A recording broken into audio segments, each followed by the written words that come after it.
Tania, on se connaît parce que, on est tous les 2 heu, intéressés par, l'embodiment.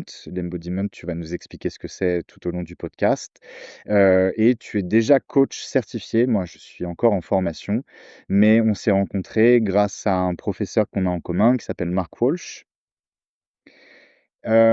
Pour commencer, avant d'aller un petit peu plus dans les détails, justement, est-ce que tu peux dire quelques mots sur ce que c'est que l'embodiment? Parce qu'en France, c'est pas très connu et bah, ensemble, on collabore justement pour changer ça et faire connaître cette notion au grand public.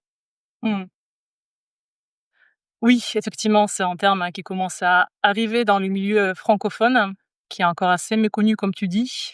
Je dirais que c'est, une approche qui se base sur le postulat, sur le constat que qu'on vit, qu'on interagit avec le monde, pas uniquement à travers le mental, mais aussi à travers le corps et que le corps n'est pas juste un outil qu'on entretient, pas juste un taxi pour le cerveau, comme Mmh. certains de nos enseignants aiment dire, mais, qu'on existe à travers le corps et que, en apprenant à prendre en compte ce qu'on ressent au niveau du corps, on peut apprendre à mieux se connaître.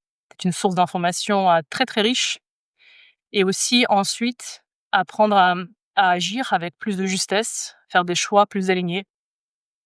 Très bien, et donc ça se distingue de des autres disciplines que j'ai pu pratiquer comme le yoga, le pilates, les arts martiaux et cetera ou le fighting monkey parce que ça implique le corps, mais pas forcément par le mouvement.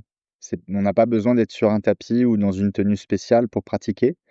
Donc c'est un ensemble d'outils finalement assez simple et accessible à tous.